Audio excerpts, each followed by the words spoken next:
በደስታ ቀን አርጋትና ሀገሬን ጌታ የከፋ ሁሉ ይታይሳ።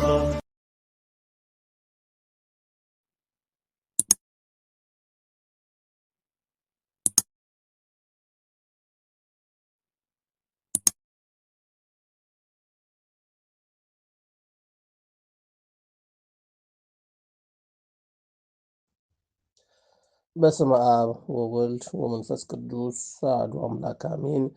በስመ አብ ወወልድ ወመንፈስ ቅዱስ አሐዱ አምላክ አሜን። በስመ አብ ወወልድ ወመንፈስ ቅዱስ አሐዱ አምላክ አሜን። በክርስቶስ ክርስቲያን በወለዱ ልደን የተሰኛችሁ የክርስቶስ ቤተሰቦች የእናታችን የቅድስት ድንግል ማርያም የአስራት የበኩራት ልጆች የቅዱሳን የሰማዕታት ወዳጆች በክርስቶስ ፍጹም ሰላም እንደምን አደራችሁ፣ እንደምን አረፈዳችሁ፣ እንደምን እስከዚያ አስቆያችሁ። አሜን። አምላካችሁ ስሙ ዛሬም ዘወትርም የተመሰገነ ይሁን። ላስተማራችሁን፣ ለመከራችሁን፣ ቃሉንም ላካፈላችሁ ለሁላችሁም ቃለ ሕይወትን ዝማሬ መላእክትን ያሰማልን። እንኳን አደረሳችሁ ላላችሁም በዕለቱ ታስበውና ተከብረው ለሚሉ እንዲሁም ለቅዱስ ሚካኤል ወርኃዊ መታሰቢያ በዓል በሰላም በጤና አደረሰን አደረሳችሁ። ጥቅምት 12 ዕለትም ምንባባት ውስጥ እንደሚከተሉት አቀርባለሁ። አንደኛ ጢሞቴዎስ ምዕራፍ 5 ከቁጥር 19 እስከ ፍጻሜው ያለው ኃይለ ቃል። ቃሉም እንደዚህ ይላል። ከሁለት ወይም ከሶስት ምስክር በቀር በሽማግሌ ላይ ክስ አትቀበል። ሌሎቹ ደግሞ እንዲፈሩ ኃጢአትን የሚሰሩትን በሁሉ ፊትም ገስጻቸው።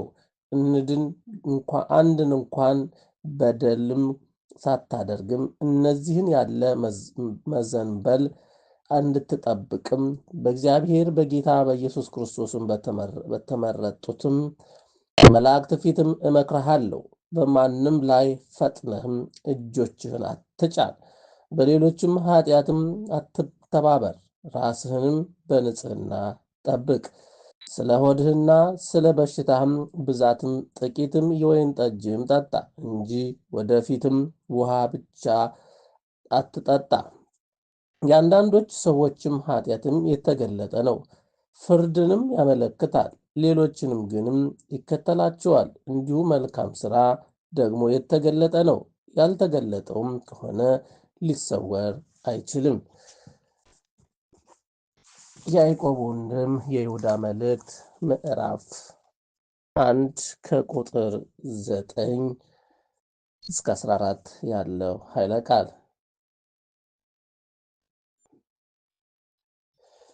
የመላእክት አለቃ ሚካኤል ግን ከዲያብሎስም ጋርም በተከራከረ ጊዜ ስለ ስሙ ሥጋ ሲነጋገርም ጌታ ይገሥጽህ አለው እንጂ የስድብን ፍርድም ሊናገረው አልደፈረም። እነዚህ ግን የማያውቁትን ሁሉ ይሳደባሉ። አእምሮ እንደሌላቸው እንስሶችም በፍጥረቶቻቸው የሚቃወሙት ሁሉ በእርሱ ይጠፋሉ። ወዮላቸው! በቃየል መንገድ ሄደዋልና ስለ ደሞዝም በለዓምም ስህተትም መቃወምም ጠፍቷል። እነዚህ እናንተ ጋርም ሲጋበዙ በፍቅርም ግብዣችሁንም እንደ እድፍም ናቸው። እንደ እስረኞችም ያለ ፍርሃትም ራሳቸውን ይጠብቃሉ። በነፋስም የተወሰዱ ውሃ የሌለባቸው ደመናዎችም ፍሬ የማያፈሩ 2 ጊዜ የሞቱ ከነስራቸውም የተነቀሉ በበጋ የደረቁ ዛፎችም የገዛ ነውራቸውንም አረፋ እንዲየደፈቁ ጨካኝ የባህር ማዕበልም ድቅድቅ ጨለማም ለዘላለምም የተቀበላቸው የሚንከራተቱ ከዋክብትም ናቸው። ከአዳም ጀምሮ 7ተኛ የሆነ የሄኖክ እነሆ ጌታ በሁሉ ላይም እንዲፈርድም በኃይል ኃጢአተኝነትም ስላደረጉ ስለ ኃጢአተኞች ስራቸው ሁሉ አመፀኞችንም ኃጢአተኞችንም በእርሱ ላይ ስለተናገሩ። የሐዋርያት ሥራ ምዕራፍ 13 ከቁጥር 22 እስከ 29 ያለው ኃይለ ቃል። ቃሉም እንደዚህ ይላል።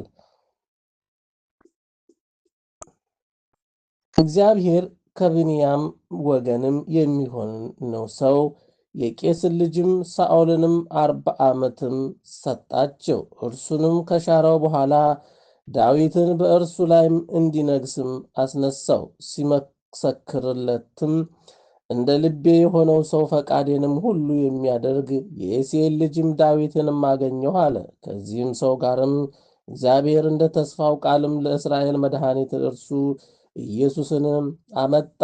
ከመምጣቱም በፊትም ዮሐንስም አስቀድሞ ለእስራኤል ሕዝብ ሁሉ የንስሐን ጥምቀትም ሰብኮ ነበር። ዮሐንስም ሩጫውን ሲፈጽም ሳለ እኔ ማን እንደሆንሁም ታስባላችሁን? እኔስ እርሱን አይደለሁም። ነገር ግን እነሆ የእግሩን ጫማ እፈታ ዘንድ ከማይገባኝ ከእኔ በኋላ ይመጣል ይል ነበር። እናንተ ወንድሞቻችን የአብርሃም ዘር ልጆችም ከእናንተ መካከልም እግዚአብሔርም የምትፈሩ ሆይ ለእናንተ የዚህ የመዳን ቃል ተላከ። በኢየሩሳሌም የሚኖሩትን ሰዎችንም አለቆቻቸውንም እርሱንና በየሰንበቱ የሚነበቡትንም የነቢያትን ድምፆችም ስላላወቁ በፍርዳቸው ፈጽመዋልና ለሞትም የሚያደርስ ምክንያት አንድ ስንኳ ባያገኙበት ይገድለው ዘንድም ጲላጦስን ለመኑት። ስለ እርሱም የተፈጸመን ሁሉ በፈጸመ ጊዜ ከእንጨትም አውርደውም በመቃብርም አኖሩት። እግዚአብሔር ግን ከሙታን አስነሳው። በሕዝብም ዘንድ ምስክርም ለሆኑትም ለእርሱ ጋርም ከገሊላ ወደ ኢየሩሳሌምም ለወጡትም ብዙ ቀንም ታያቸው። መዝሙረ ዳዊት ምዕራፍ 83 ንአሃብየ ዳዊት ባለመዝሙር ሰናይ ወጡ መቃል ታለበውን ነገሩ ፍካሬ ኩሉ አምሳለ ከመሐድስ አለማርያም ድንግል። የሰራዊት ጌታ ሆይ የማደሪያዎችም እንደምን የተወደዱ ናቸው። ነፍሴ የእግዚአብሔርን አደባባይ ትወዳለች ትናፍቃለች። ልቤም ሥጋዬም በሕያው አምላክም ደስ ተሰኘ። ወፍ ለእርሷ ቤትን አገኘች፣ ዋኖስም በጫጩቶቿንም የምትኖርበት ቤት አገኘች። የሰራዊት አምላክ ንጉሴ አምላኬ ሆይ እርሱ መሠዊያህ ነው። በቤትም የሚኖሩት ሁሉ የተመሰገኑ ናቸው። ለዓለምና ለዘላለምም ያመሰግኑሃል። አቤቱ እርዳው፣ ከአንተ ዘንድም የሆነለትም በልቡም የላኛውን መንገድ የሚያስብ ሰው ምስጉን ነው። በልቅሶ ሸለቆ ውስጥም በወሰነው ስፍራ የሕግም መምህር በረከትን ይሰጣልና ከኃያል ወደ ኃይልም ይሄዳል። የአማልክት አምላክ በጽዮንም ይታያል። የሰራዊት አምላክ አቤቱ ጸሎቴንም ስማ። የያዕቆብ አምላክ ሆይ አድምጥ። አቤቱ መታመኛችንን እይልን። ወደ መሲህም ፊትም ተመልከትም። ከአእላፍም ይልቅም በአደባባያችሁ አንድ ቀንም ትሻላለች። ለኃጥአን ድንኳኖችም ከመቀመጥ ይልቅም በእግዚአብሔር ቤት ደጅ እጣል ዘንድም መረጡ። እግዚአብሔርም አምላክም ምሕረትንና እውነትንም ስለወደደ ሞገስንና ክብርን ይሰጣል። እግዚአብሔር በቅንነት የሚሄዱትንም ከመልካም ነገርም አያሳጣቸውም። የሰራዊት አምላክ ሆይ በአንተ የታመነ ሰው ምስጉን ነው። ስብሐት ለአብ ስብሐት ለወልድ ስብሐት ለመንፈስ ቅዱስ ይዜኒ ወዘልፈኒ ወለዓለመ ዓለም አሜን። የማቴዎስ ወንጌል ምዕራፍ 9 ከቁጥር 9 እስከ 32 ያለው ኃይለ ቃል። ኢየሱስም ከዚያ አልፎ በመቅረጫውም ተቀምጦ የነበረ የማቴዎስ የሚባል አንድ ሰው አየና ተከተለኝ አለው። ተነስቶም ተከተለው። በቤቱም በማዕድም ተቀምጦ ሳለ እነሆ ብዙ ቀራጮችና ኃጢአተኞችም መጥተው ከኢየሱስና ከደቀ መዛሙርቱ ጋር አብረው ተቀመጡ። ፈሪሳውያንም አይተውም ደቀ መዛሙርቱንም መምህራችሁ ከቀራጮችና ከኃጢአተኞች ጋርም አብሮ ስለምን ይበላል አሏቸው። ኢየሱስም ሰምቶ ሕመምተኞች እንጂ ባለጤነኞች ባለመድኃኒተኞች አያስፈልጋቸውም፣ ነገር ግን ሄዳችሁ ምሕረትን እወዳለሁ መሥዋዕትነትም አይደለም ያለው ምን እንደሆነ ተማሩ። ኃጢአተኞችን ወደ ንስሐ እንጂ ጻድቃንን ልጠራ አልመጣሁምና አላቸው። በዚያን ጊዜ ዮሐንስ ደቀ መዛሙርትም ወደ እርሱ ቀርበውም እኛና ፈሪሳውያን ብዙ ጊዜ የምንጦመው ደቀ መዛሙርትንም ግን የማይጦሙት ስለምንድን ነው አሉት። ኢየሱስም እንዲህ አላቸው፣ ሚዜዎች ሙሽራውን ከእርሱ ጋርም ስለ ሊያዝኑ ይችላሉን? ነገር ግን ሙሽራው ከእነርሱ የሚወሰድበት ወራት ይመጣል። በዚያ ጊዜም ይጠማሉ። በአረጀ ልብስም አዲስ እራፊ የሚያኖር የለም። ማጠፊያውም ልብሱንም ይቦጭቃል፣ ዋልና መቀደዱንም የባሰ ይሆናል። በአረጀ አቁማዳ አዲስ የወይን ጠጅም የሚያኖር የለም። ቢደረግ ግን አቁማዳው ይፈነዳል፣ ወይንም ጠጁም ይፈሳል፣ አቁማዳውም ይጠፋል። ነገር ግን እርሱን የወይን ጠጅ በአዲስ አቁማዳ ያኖረዋል፣ ሁለቱንም ይጠባበቃሉ።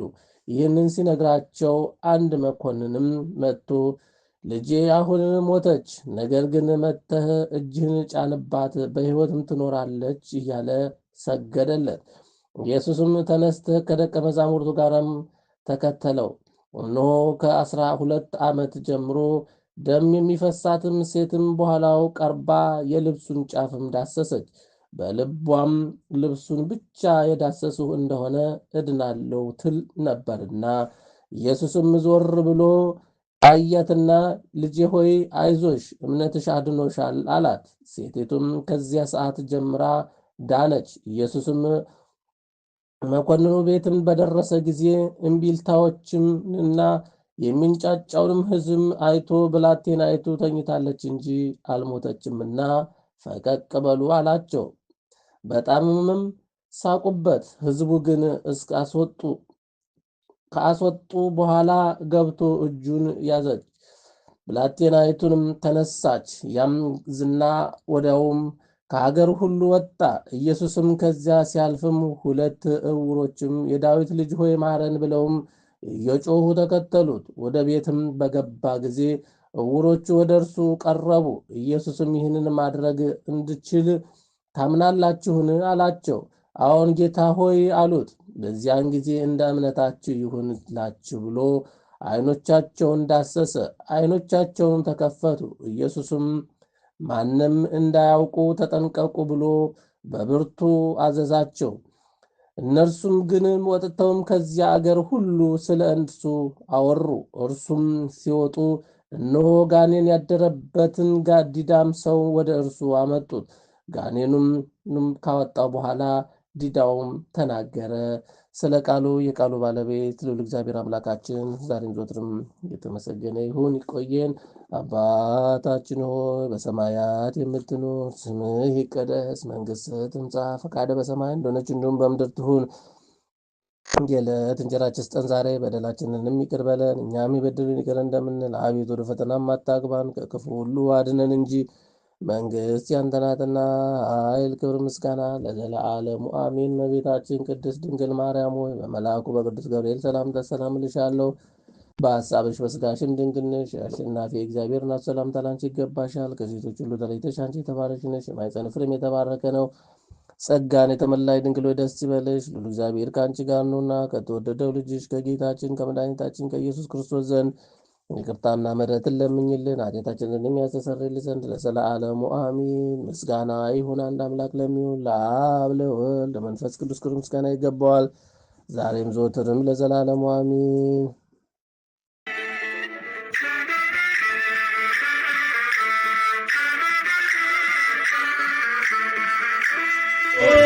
ቀን አርጋትና አገሬን ጌታ የከፋ ሁሉ